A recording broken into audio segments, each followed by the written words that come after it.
दोस्तों, मेरे पीछे लाल किला बन रहा है। आइए देखते हैं लाल किले के निर्माण की पूरी कहानी। तो पूरा वीडियो देखें और चैनल को सब्सक्राइब करें। वक्त इस दुनिया का सबसे बड़ा और सबसे क्रूर कहानीकार है। वक्त ने अपनी आंखों से न जाने कितने साम्राज्यों को बनते संवरते और फिर खाक में मिलते हुए देखा है। अगर दिल्ली की जमीन पर खड़ा होकर वक्त से पूछा जाए कि उसने इस शहर का सबसे सुनहरा और सबसे खौफनाक दौर कहाँ देखा है, तो उसकी उंगली लाल बलुआ पत्थर से बनी एक विशाल और भव्य इमारत की तरफ उठेगी, जिसे आज की दुनिया लाल किला के नाम से जानती है। लेकिन क्या आप जानते हैं कि जिस इमारत को हम लाल किला कहते हैं, उसका यह नाम कभी था ही नहीं। यह नाम तो बहुत बाद में अंग्रेजों की देन है, जिन्होंने इसकी लाल दीवारों को देखकर इसे यह नाम कहना शुरू कर दिया। इसका असली नाम तो किला ए मुबारक था, जिसका मतलब होता है एक भाग्यशाली या पवित्र किला। और इसकी कहानी शुरू होती है एक ऐसे बादशाह के ख्वाब से जिसे पत्थरों में जान फूंकने का शौक था, मुगल बादशाह शाहजहां। बात 1630 के दशक की है। मुगल साम्राज्य की राजधानी उस वक्त आगरा हुआ करती थी। आगरा शहर अपनी तंग गलियों, बढ़ती आबादी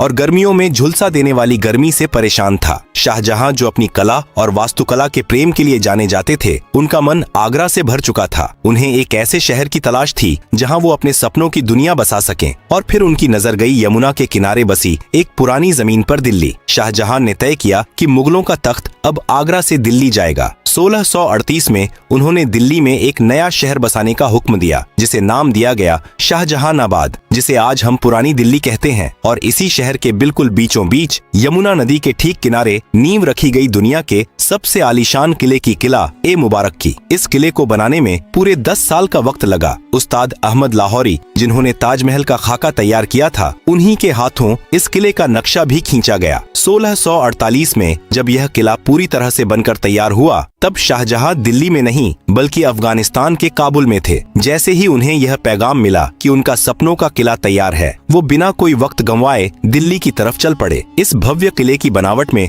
जो सबसे खास चीज थी, वो थे इसके दरवाजे। लाल किले के 2 सबसे मुख्य प्रवेश द्वार हैं, दिल्ली दरवाजा और लाहौरी दरवाजा। दिल्ली दरवाजा वह द्वार था जहां से निकलकर शाहजहां अक्सर जुमे की नमाज अदा करने जामा मस्जिद जाया करते थे। लेकिन किले का सबसे अहम और शाही दरवाजा था लाहौरी दरवाजा। इसका नाम लाहौरी इसलिए पड़ा क्योंकि इसका मुंह लाहौर शहर की तरफ खुलता था। मुगलों के द्वार में आगरा, दिल्ली और लाहौर, ये तीनों शहर सत्ता के सबसे बड़े केंद्र थे। लेकिन आज जब आप लाहौरी दरवाजे को चांदनी चौक की तरफ से देखते हैं, तो आपको दरवाजा सीधा नजर नहीं आता, बल्कि उसके आगे एक बड़ी सी दीवार नजर आती है। यह दीवार शाहजहां ने नहीं बनवाई थी, इसे बनवाया था उनके बेटे और मुगल बादशाह औरंगजेब ने। औरंगजेब को लगता था कि लाहौरी दरवाजे से बाहर खड़ा होकर कोई भी आसानी से किले के अंदर की हलचल, यहाँ तक कि दीवान ए आम को देख सकता है। किले की सुरक्षा को बढ़ाने के लिए उसने दरवाजे के ठीक आगे एक घुमावदार दीवार खड़ी कर दी। उस वक्त शाहजहां अपने ही बेटे औरंगजेब द्वारा आगरा के किले में कैद थे। जब उन्हें पता चला कि औरंगजेब ने लाहौरी दरवाजे के आगे दीवार खड़ी कर दी है, तो उन्होंने भारी मन से औरंगजेब को एक खत लिखा था। उस खत में शाहजहां के अल्फाज कुछ यूं थे, बेटे, तुमने यह दीवार खड़ी करके किले को सुरक्षित नहीं किया है, बल्कि तुमने किले रूपी दुल्हन के चेहरे पर घूंघट डाल दिया है। इसी वजह से इतिहास में इस दीवार को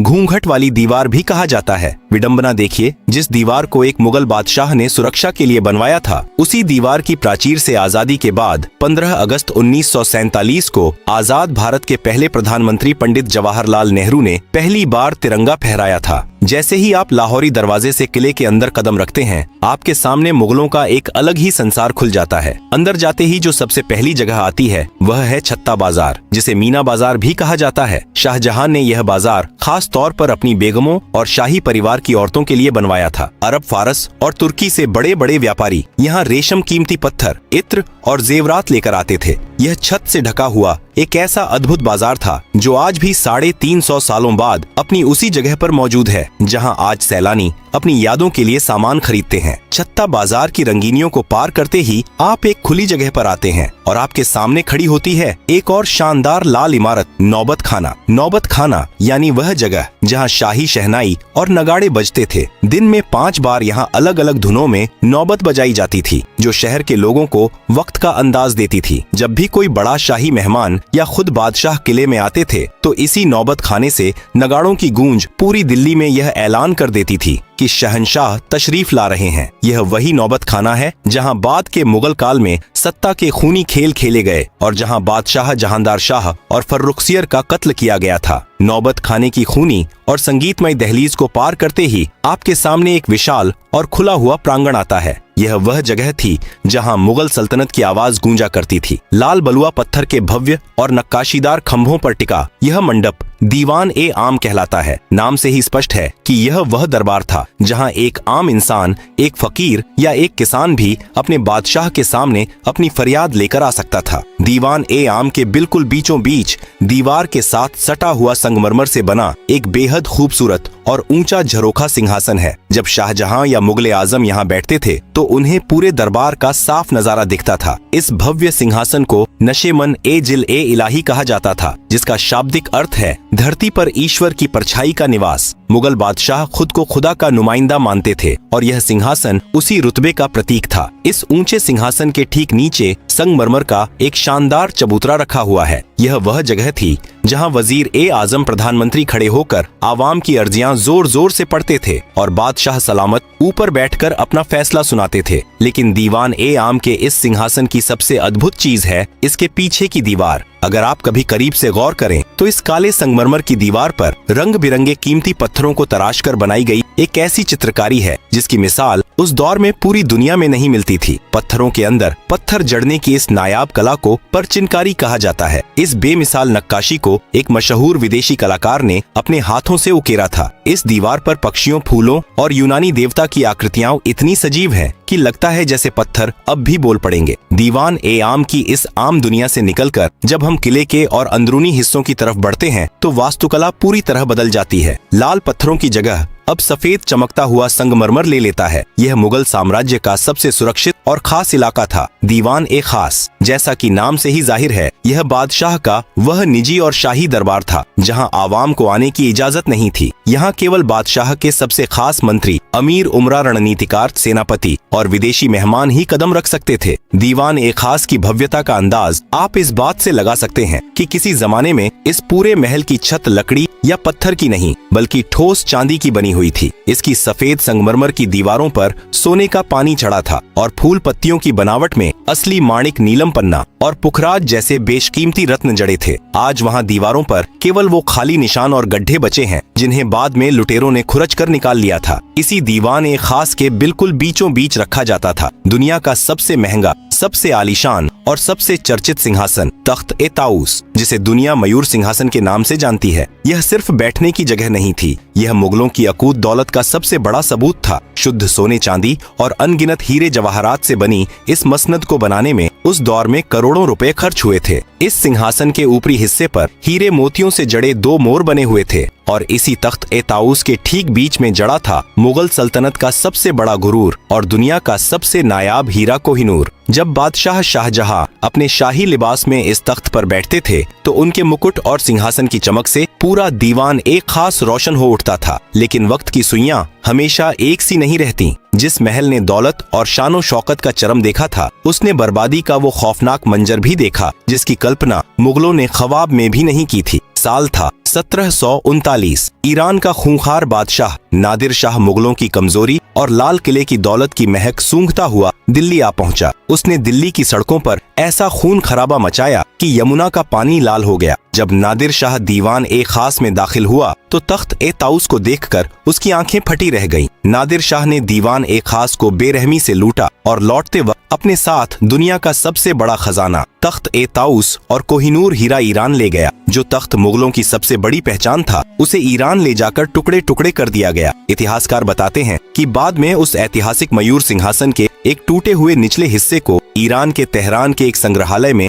आखिरी बार देखा गया था। दीवान ए खास की दौलत भले ही लुट गई हो, चांदी की छतें उखड़ गई हों और कोहिनूर छीन लिया गया हो, लेकिन इसकी दीवारों पर उकेरी गई कुछ लाइनें आज भी इसकी खोई हुई जन्नत की गवाही देती हैं। दीवान ए खास के मेहराबों पर फारसी भाषा में वे मशहूर पंक्तियां आज भी मौजूद हैं जिन्हें महान सूफी संत और कवि अमीर खुसरो ने कभी कश्मीर के लिए कहा था, लेकिन शाहजहां को वे इतनी पसंद आईं कि उन्होंने इसे अपने इस महल में लिखवा दिया। अगर फिरदौस बर्रुए जमीन अस्त हमी अस्तो हमी अस्तो हमी अस्त, अर्थात अगर इस धरती पर कहीं स्वर्ग है तो वो यही है और बस यही है। भले ही आज वो कोहिनूर जड़ा तख्त न रहा हो, लेकिन जब आप उन सफेद संगमरमर के मेहराबों के बीच खड़े होकर इन लाइनों को पढ़ते हैं तो एक पल के लिए आप मुगलों के उस वैभवशाली दौर में पहुंच जाते हैं जहां सचमुच धरती का स्वर्ग इसी लाल किले के अंदर बसता था। दीवान ए खास की उस जन्नती और चकाचौंध से भरी दुनिया से जब हम लाल किले के और भी अंदरूनी और नितांत निजी हिस्सों की तरफ बढ़ते हैं तो वास्तुकला एक अलग ही रंग में रंग जाती है। इस्लामिक वास्तुकला में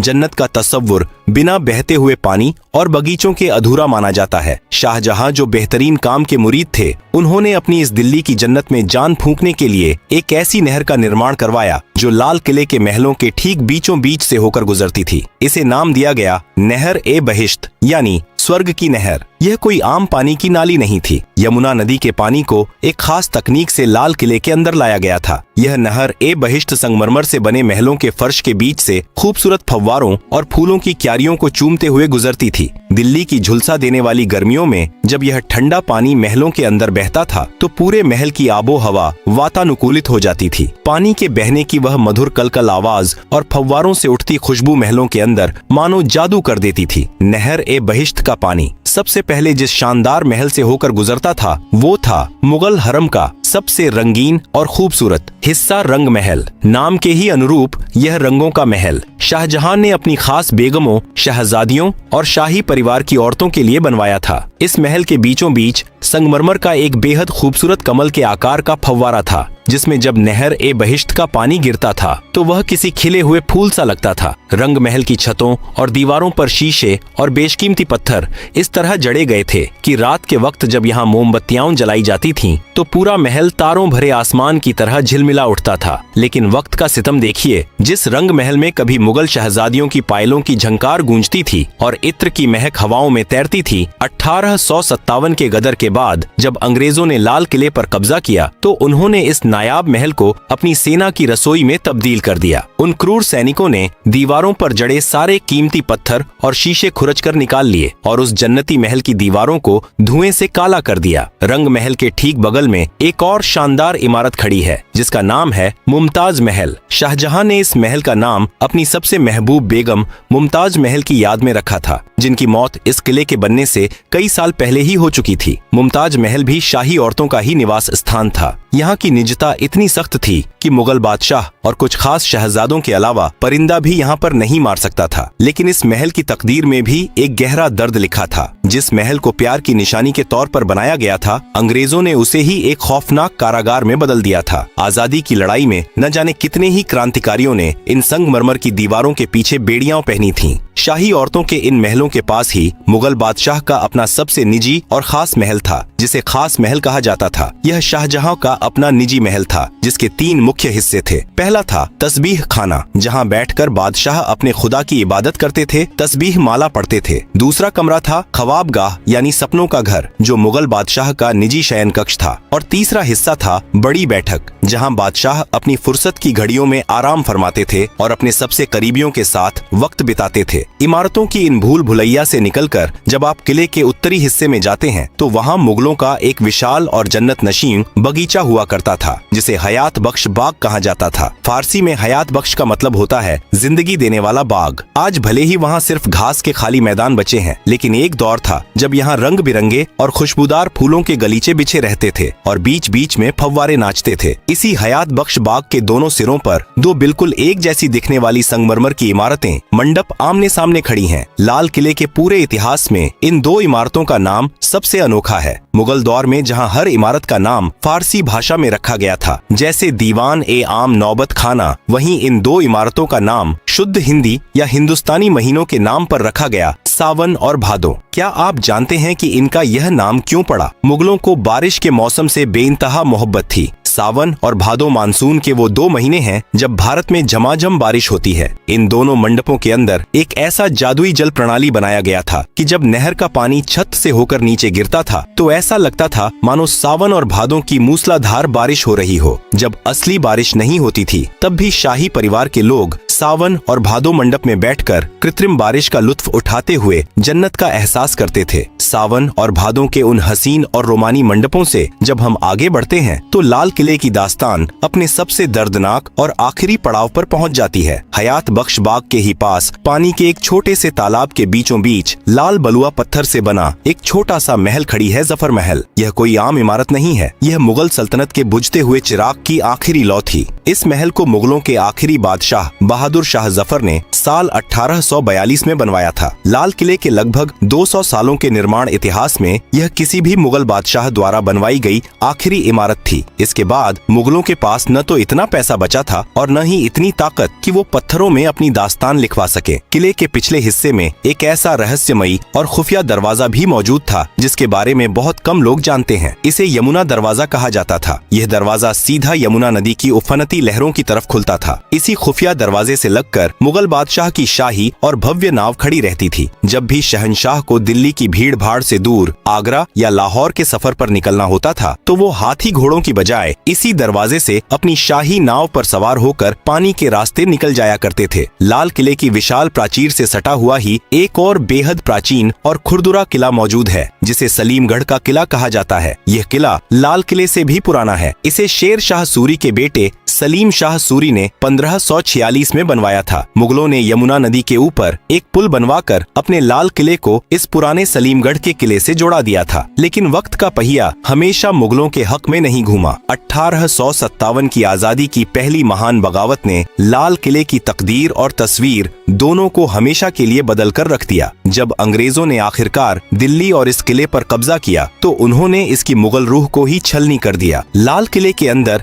एक बेहद खूबसूरत और तिलिस्मी बाग हुआ करता था, महताब बाग, जिसका मतलब होता है चांदनी रात का बगीचा। अंग्रेजों ने अपनी नफरत में इस हसीन बगीचे को बेरहमी से उजाड़ दिया। फूलों और फव्वारों की जगह उन्होंने अपनी फौज के रहने के लिए भद्दी लाल ईंटों वाली नीरस इमारतें खड़ी कर दी। इन इमारतों को सैनिक कक्ष कहा जाता है। आज जब आप लाल किले में मुगल वास्तुकला की बारीक और रेशमी नक्काशी के ठीक सामने अंग्रेजों की बनाई इन चौकोर अंग्रेजी वास्तुकला की इमारतों को देखते हैं तो दोनों के बीच का अंतर चीख चीख कर मुगलों के पतन और अंग्रेजों के जुल्म की गवाही देता है। अंग्रेजों ने लाल किले के लगभग 80% शाही महलों और बगीचों को नष्ट कर दिया था, लेकिन लाल किले के इतिहास का सबसे स्याह और रुला देने वाला दिन वह था जब इसी किले के अंदर, जहां कभी मुगल बादशाहों का एक इशारा पूरी दुनिया का कानून हुआ करता था, वहीं भारत के आखिरी बादशाह बहादुर शाह जफर को एक मुजरिम की तरह खड़ा किया गया। अंग्रेजों ने उन पर 1857 की क्रांति का सरगना होने का मुकदमा चलाया। विडंबना देखिए, जिस दीवान खास पर बैठकर उनके पुरखे शाहजहां और औरंगजेब दुनिया भर के बादशाहों का इस्तकबाल करते थे, उसी महल में 82 साल के बूढ़े जफर को उनके ही वतन में